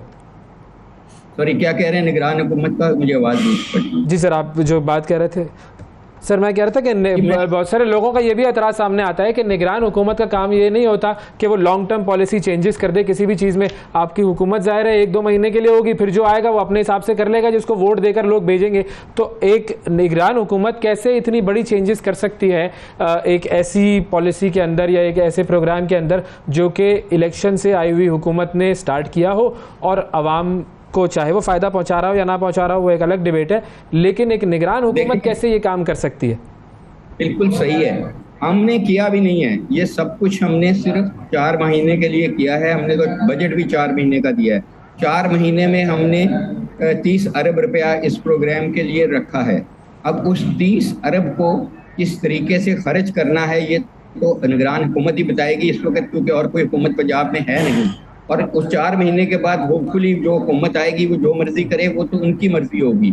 लेकिन इस 4 महीने के ब्रिज को हम किस तरह, कहाँ से फिस्कल जो गैप आ रहा है वो कहाँ से भरा जाएगा? क्या हम अपने एसेट्स बेचेंगे?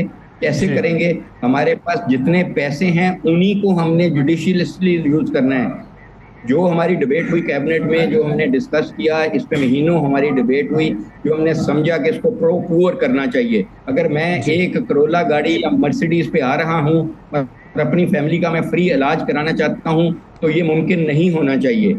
हाँ, उसके ड्राइवर का अगर वो कराना चाहता है तो 4,350 रुपए दे दे, वो मोटिवेटेड रहेगा, उसकी ड्राइवर की पूरी फैमिली कवर्ड रहेगी इसी प्रोग्राम में। हमने ये कहा है कि ये फिर भी सब्सिडाइज नहीं सर, लेकिन जिसकी एक जमाने में कोरोला गाड़ी भी थी जो उसने 30 लाख की ली थी, जो अब 80-70 की हो गई है, तो वो भी नहीं करा सकता, उसको भी गाड़ी बेचनी पड़ेगी। जो कोविड के दौरान हमें सबको पता है कि प्राइवेट अस्पताल का 10-10 लाख रुपए लोगों ने भरा है, तो एक मिडिल क्लास आदमी भी नहीं कर सकता सर। देखिए मिडिल क्लास के लिए है ही नहीं है। देखिए मिडिल क्लास टैक्स दे रहा है, वो फाइलर्स टैक्स दे रहे हैं for non filers and for the अशराफिया। देखिए हम सब NHS में काम करते रहे हैं, अमेरिका में काम करते रहे, भी हमारी सैलरी में से कट जाती है हमारी कंट्रीब्यूशन टुवर्ड्स हेल्थ, ये सबकी कटती है। ये कोई ऐसी अजूबा नहीं है कि देखें गरीब के लिए यस टोटली फ्री होना चाहिए, हमने मरने नहीं दे सकते, उनके लिए हमने टोटली फ्री रखा है। जो 4,350 रुपए कितना का अमाउंट है पूरे साल के लिए, 10 लाख का आपको कवर मिल रहा है। और जाहिर है ये अगर आप करेंगे उसके बाद आप प्रिवेंटिव साइड पे जाएं, अपनी जिस्म को सही रखें, अपनी वर्जिश करें, सुन्नत रसूल पाक की तरह भूख रख के खाएं, और आप बीमारियों से बचने की कोशिश करें, बजाय इसके कि आप बीमार हों और आपको स्टेंट्स लगवाने पड़े और ये लगवाना पड़े। हमारा ज़्यादा फोकस प्रिवेंशन पे है, कोशिश ये। बिल्कुल ठीक है जी, बहुत शुक्रिया अदा करेंगे। डॉक्टर जावेद अकरम साहब हमारे साथ मौजूद हैं। वक्फा लेते हैं, वक्फे के बाद दोबारा हाजिर होंगे, हमारे साथ रहिएगा। सुबह सवेरे पाकिस्तान, सुबह सवेरे पाकिस्तान, सुबह सवेरे पाकिस्तान।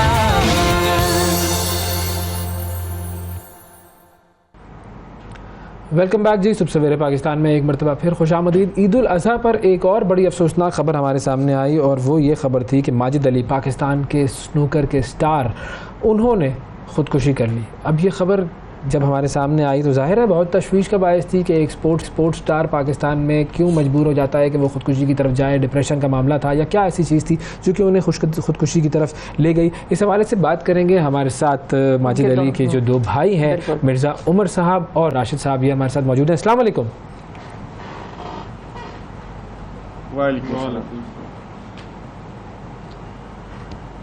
बहुत शुक्रिया जी, आप लोगों ने प्रोग्राम के लिए वक्त निकाला। सबसे पहले तो हमारी तरफ से बहुत अफसोस और बहुत सारी दुआएं कि अल्लाह ताला जो है माजिद अली साहब को जवार रहमत में जगह अता फरमाए। थोड़ा सा हम जानना ये चाहेंगे कि इशू क्या था जिसकी वजह से ये मामला ख़ुदकुशी की तरफ गया? क्या डिप्रेशन का मामला था, कोई स्पोर्ट्स रिलेटेड कोई मामला था, कोई फैमिली इशू था, ये क्या इशू था? इन्ना लिल्लाहि व इन्ना इलैहि राजिऊन। सबसे पहले मुझे बहुत अफसोस है कि मेरा भाई इस दुनिया से गया। वो बहुत अजीम आदमी था, बहुत ग्रेट था, और उसके कारनामे बहुत बड़े थे।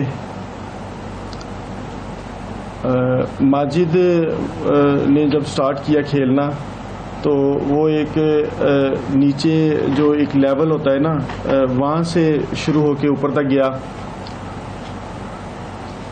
खेलना शुरू किया उसने।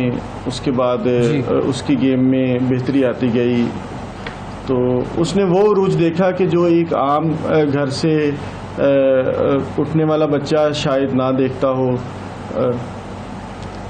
उसने अपने ख्वाब पूरे किए, एक आलमी स्नूकर का प्लेयर बना, और तकरीबन कोरोना के बाद कुछ मामला तो उसके ख़राब हुए,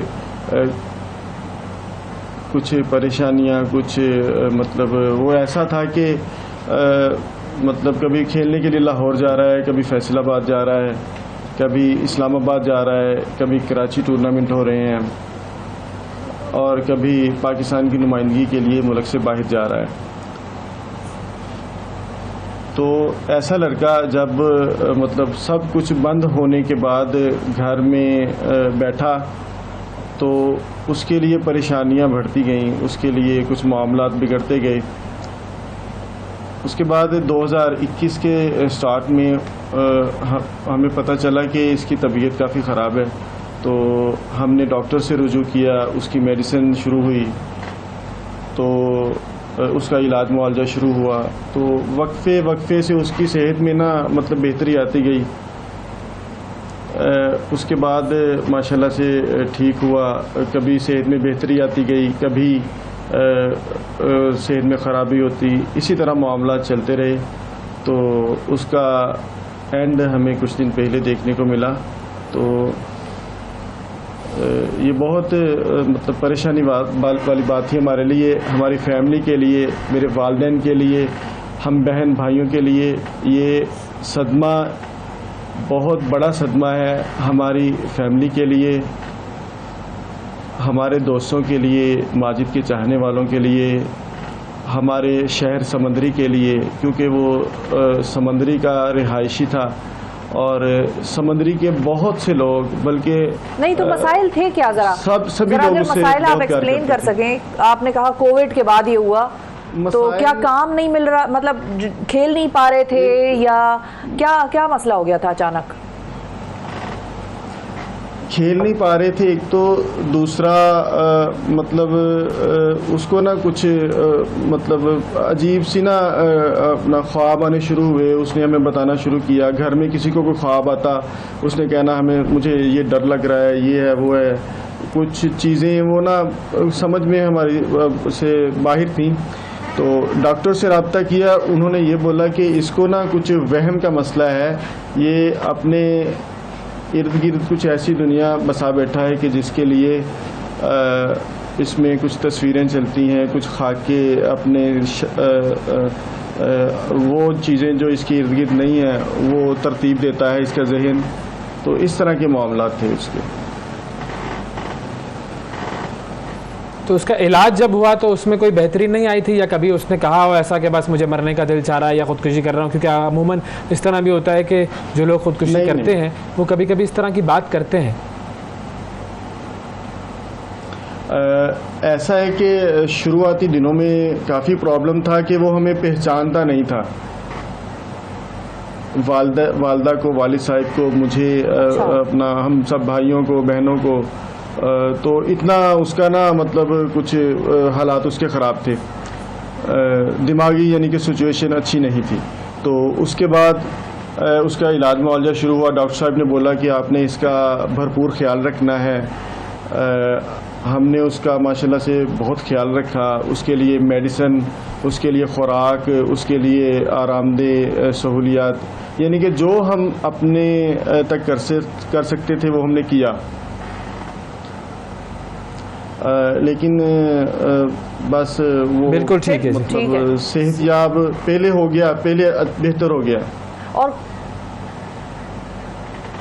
और फौत होने से 1-2 दिन पहले की उनकी क्या थी कैफियत, ये बता सकते हैं? कैसे थे? ठीक थे? कमरे से बाहर निकलते थे, खा पी रहे थे, या नहीं बिल्कुल ऑफ हो गए थे पर्सनली? जी, बाहर जाता था, मोहल्ले में लोगों के साथ मिलता था, लेकिन ज़्यादा मतलब अपने काम के लिए जा रहा है तो वहीं जा रहा है।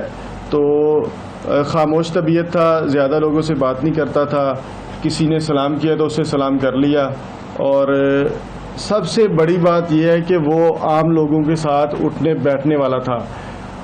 वो बहुत मतलब ऊपर लेवल तक खेल चुका था, हाई क्लास लोगों के साथ बैठ चुका था, लेकिन उसने कभी भी लोगों को, हमारे जो साथ काम करते हैं लोग, उनको कभी फील नहीं होने दिया। उनके साथ ज़मीन पर बैठ के खाना खाता, मतलब कभी भी उसके दिमाग में, जहन में, दिल में जो एक होता है ना गुरूर वाला आंसर, वो नहीं घुसा। तो बड़ा ही ना मतलब बिल्कुल ठीक है जी। हमारी दुआ है कि अल्लाह ताला उन्हें अपने जवार रहमत में जगह अता फरमाए। और वाकई ये जो वाक़या है ये हमें इस बात की तरफ निशानदेही करता है हमारी डिप्रेशन जो है वो वाकई एक बड़ी अहम ऐसी चीज़ है कि जिसकी तरफ हमारी तवज्जो हमारे माशरे में बहुत कम है, और हम डिप्रेशन को बाज़ औक़ात इस तरीके से हवा में उड़ा देते हैं कि ये तो कुछ है ही नहीं, ये तो कुछ नहीं है। लेते ही नहीं है हम अपने बच्चों के, घर में रहने वाले लोगों के। और ये सिर्फ जवानों में नहीं है, ये बुजुर्गों में भी बड़ा शदीद एक प्रॉब्लम है। वो अच्छा, मैंने एक दफ़ा किसी से बात की तो उन्होंने कहा कि मैं 55 साल का एक आदमी हूँ, मैं किस तरह किसी को कहूँ कि मुझे डिप्रेशन है। लोग तो कहेंगे कि तुम खामखा अपने कामों छुड़ाने के लिए और अपने रिस्पॉन्सिबिलिटी से जान छुड़ाने के लिए अब तुम हमें कह रहे हो कि ये डिप्रेशन है। और बाद में बड़ा सीरियस उनका फिर इस किस्म का इलाज हुआ। हमें ये चीज़ लोगों से खुद प्रोब करनी है, जिसको कहते हैं ना कुरेदा करें लोगों से कि भाई कमरे में क्यों बैठे हो, बाहर क्यों नहीं निकल रहे हो, सारा दिन कमरे में गुजार दिया, क्यों, क्या प्रॉब्लम है। और डिप्रेशन के हवाले से बात करने को मायूब ना समझा जाए और ये इसे मजाक में ना उड़ा जाए। बहुत शुक्रिया अदा करेंगे जी हमारे दोनों मेहमानों का, हम शुक्रिया अदा करते हैं। नाज़रीन वक्फा लेते हैं, वक्फे के बाद दोबारा हाजिर होंगे, हमारे साथ रहिएगा। सुबह सवेरे पाकिस्तान, सुबह सवेरे पाकिस्तान, सुबह सवेरे पाकिस्तान। वेलकम बैक जी। हमने प्रोग्राम का आगाज़ किया था इस बात से कि स्वीडन में ईद उल अज़हा के रोज़ कुरान की जो बेहुरमती की गई, उस बेहुरमती के हवाले से पूरी उम्मत मुस्लिमा एक तशवीश का शिकार तो है। मुज़ाहिरों की जो शिद्दत है उसमें तो इजाफ़ा आपको नज़र आ रहा है, मुख्तलिफ़ जगहों पर मुज़ाहिरे हो रहे हैं। लेकिन इन मुज़ाहिरों के अलावा हम ऐसा क्या कर सकते हैं बहैसियत मुसलमान और बहैसियत मुस्लिम उम्मा ताकि ये वाक़यात कम हो। इस हवाले से हम बात करेंगे। डॉक्टर कामरान साहब हमारे जो कॉरेस्पॉन्डेंट हैं, नुमाइंदे हॉलैंड से, वो हमें ज्वाइन करेंगे इस पूरे मामले पर, हमें बताएंगे कि वहाँ पर हुआ क्या था। और हमारे साथ मौजूद हैं जी मजहबी स्कॉलर जनाब प्रोफेसर ऐनुल हक बगदादी साहब, जिनसे हम बात का आगाज़ करते हैं। अस्सलाम वालेकुम बगदादी साहब। जी वालेकुम अस्सलाम व रहमतुल्लाहि व बरकातुहू। सर बहुत शुक्रिया आपने प्रोग्राम के लिए वक्त निकाला। हम बात ये कर रहे हैं कि मुज़ाहिरे तो हो रहे हैं, OIC जो है उसने भी अपनी स्टेटमेंट जारी कर दी। ये तमाम मामलात जो हैं वो हर महीने 2 महीने के बाद तवातुर से ये मामलात सामने आते जा रहे हैं कुछ सालों में, लेकिन अब तक उम्मत मुस्लिमा कोई ऐसा जामे नुक्ता नज़र या फिर यूँ कहिए कि जामे हल इसका पेश कर नहीं सकी है। क्या ऐसा काम है जो कि किया जा सकता है? जी बिस्मिल्लाहिर्रहमानिर्रहीम। सर बहुत शुक्रिया, आपने इस एक हसास इशू के ऊपर गुफ्तगू का मौका दिया। ये कोई नई बात शायद इस्लाम फोबिया के हवाले से नहीं है। जब से इस्लाम का आगाज़ हुआ और हुज़ूर नबी अकरम सल्लल्लाहु अलैहि वसल्लम एक नया दीन लेकर आप तशरीफ़ लाए, तो तब से ही इसका आगाज़ हो चुका था और वक्तन फ़वक्तन आप पूरी दुनिया में ये चीज़ें अपने वक्त के साथ साथ ज़ाहिर होती हैं। मैं एक जो आखिरी जुमला था वो यहाँ पहले अर्ज़ कर देता हूँ कि जो यूरोपियन दुनिया है या जो आलम कुफ्र है, उसका कुरान की हकानियत के सामने बेबसी का ये इजहार है। जैसा कि हम सब इस बात को जानते हैं और हमें इस बात को तस्लीम भी करना चाहिए कि कुरान अज़ीम ये सिर्फ मुसलमानों की किताब नहीं बल्कि ये पूरी इंसानियत के लिए राय हिदायत है। और इसमें सिर्फ कोई ऐसे मज़ामीन नहीं हैं जो मुसलमानों की सिर्फ इबादत से मुतल्लक़ हों, बल्कि इसमें सियासत हो, मईशत हो, इसमें साइंस हो, इमरानियात हैं, समाजियात हैं। तो ये तमाम चीज़ें जो हैं इस कुरान पाक के अंदर ये मज़ामीन मौजूद हैं, लेकिन इसको सिर्फ समझने की ज़रूरत है कि ये सिर्फ मुसलमानों के लिए ख़ास नहीं है। इसी तरह से अगर आप देखें कुरान मजीद अमन आलम और इंसानियत की जो बका है, ये उसकी जो तालीमात हैं ये उनसे इबारत है और कुरान के तमाम मज़ामीन हैं वो इंसानियत की फ़लाह के लिए हैं। कुरान अमन, एतदाल, रवादारी का दर्स देता है, एहतराम इंसानियत। सर वो तो ठीक है, ये बातें तो बिल्कुल सही है, ये सारी बातें हम सब जानते हैं। हम पूछना ये चाह रहे हैं कि वो नहीं समझ रहे, उन्होंने जो है काम करना था वो किया, अब हमारा जो रिस्पॉन्स है उसकी तरफ आना चाह रहे हैं। जी जी जी हाँ, ये इशू क्योंकि हमेशा से ये चल रहा है, वक्तन फ़वक्तन हो रहा होता है, इसके ऊपर जितना सख्ती के साथ निपटने की ज़रूरत है कानूनी अंदाज में, इसके ऊपर बाकायदा अक़वाम मुत्तहिदा के क़वानीन मौजूद हैं जिनके अंदर तमाम ममालिक एक दूसरे की मजहबी जो मुक़द्दसात हैं उनका एहतराम फ़र्ज़ है और बैनुल मज़ाहिब महंगी और रवादारी ये अक़वाम मुत्तहिदा के चार्टर का हिस्सा है, लेकिन उन कवानीन के ऊपर पाबंदी नहीं हो रही। तो एक तरफ तो इसको अक़वाम मुत्तहिदा को सिर्फ बातें नहीं करना होंगी बल्कि उनको भी अपने कवानीन के ऊपर निफाज के लिए काम करना होगा। नंबर 2 कि मुसलमानों की एक ऑर्गेनाइजेशन जो OIC की सूरत में मौजूद है उसको भी इसके ऊपर इसी अंदाज में वर्क करना होगा। जैसे अभी उन्होंने एक इजलास करके इसकी मजम्मत तो कर दी, लेकिन मजम्मत तो स्वीडन की गवर्नमेंट ने भी किया, उसका फ़ायदा कोई भी नहीं है। मजम्मत की ज़रूरत नहीं बल्कि 2 टोक अल्फाज के अंदर फैसला लेने की ज़रूरत है OIC को मेरे ख्याल में ये करना चाहिए था कि वो फौरी इसकी मजम्मत के साथ ये ऐलान करते कि स्वीडन गवर्नमेंट फौरी एक्शन ले और इस शख्स के खिलाफ जो इंटरनेशनल कवानीन के मुताबिक सज़ा बनती है इसको सज़ा दी जाए। और अगर ये टाइम लिमिट दी जाती कि अगर ये ऐसा नहीं करेंगे तो उसके बाद इस्लामी ममालिक के अंदर से जो स्वीडन के सफारा हैं, जो मिनिस्टर के एम्बेसडर्स होते हैं, उनको यहाँ से निकालने की टारगेट दिया जाता और उसके बाद कोई तीसरी ऑप्शन दी जाती कि जो होती कानून के अंदर लेकिन कम अज़ कम मुसलमानों का जो एक इमेज है और कुरान पाक जो हमारी ये किताब है जिसको ये हमेशा छेड़ कर मुसलमानों को पूरी दुनिया के अंदर ये जाहिर करना चाहते हैं कि शायद हम अमन परस्त नहीं हैं, तो मेरा ख्याल है कि इस पे हमारे मुसलमानों का और बिलखुसूस हुकूमती सतह के ऊपर और हुकूमत से ऊपर अगर चले जाएं तो OIC लेवल के ऊपर हमें बड़ी शिद्दत के साथ किसी ऐसे एलामिया की ज़रूरत है, सिर्फ मुजम्मत की जरूरत नहीं। अभी OIC के अंदर भी सिर्फ मुजम्मत हुई है, ठीक है, तो जरूरत इस अमर की है कि बड़ी अहम बात आपने की। तो इस साइड पे जाएं और दूसरा ये है कि डॉक्टर कामरान साहब की तरफ भी जाएंगे। हमारे पाकिस्तान की हमारी हुकूमत है कमजोर बैसाखियों पे खड़ी है, उनके अंदर ये जरूरत शायद अभी तक नहीं हो सकी कि ये ऐलान करते कि अगर OIC ने ऐलान। जी बस भाई आ रही आवाज। जी कामरान साहब, मुझे बताइए कि इस वक्त इस हवाले से स्वीडन में जो ये वाक़या हुआ है वहाँ पर सूरत हाल क्या है, क्योंकि हुकूमत का एक मौक़िफ़ सामने आया है लेकिन फिर तक कि फ्रीडम ऑफ एक्सप्रेशन की बुनियाद पर वो ये मामला जो है वो होने भी देते हैं। देखिए, एक बात यह है कि ये चीज़ क्लियर होनी चाहिए कि ये जो शख्स है ये कोई स्वीडिश नेशनल नहीं है जिसने ये घटिया हरकत की है। ये असल में इराकी शहरी है जो कि वहाँ से भाग कर यहाँ पे आया और यहाँ पर उसने असाइलम ली है।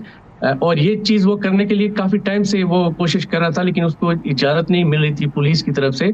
लेकिन अदालत ने जो है वो उसको ये परमिशन दी क्योंकि उनके अदालत के मुताबिक ये फ्रीडम ऑफ एक्सप्रेशन के अंडर आता है।